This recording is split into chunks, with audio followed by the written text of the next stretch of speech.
সমাজে এক শ্রেণীর মানুষ আছে যারা চিনি লাগিয়ে দেয়। চিনি লাগানোটা কেমন, এই গল্পটা যদি বলি।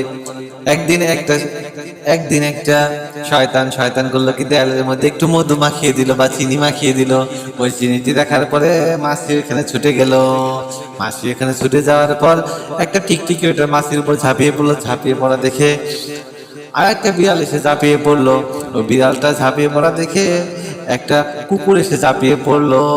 এই কুকুরকে ঝাঁপিয়ে পড়া দেখার পর ওই বিড়ালের মালিক কুকুরটাকে মেরে ফেললো। মেরে ফেলার পর ওই কুকুরের মালিক আবার ওই বিড়ালের মালিক, দ্বন্দ্ব বেজে গেল, বিশাল দ্বন্দ্ব। এই দ্বন্দ্ব থেকে গ্রাম থেকে গ্রামে দ্বন্দ্ব লেগে গেল।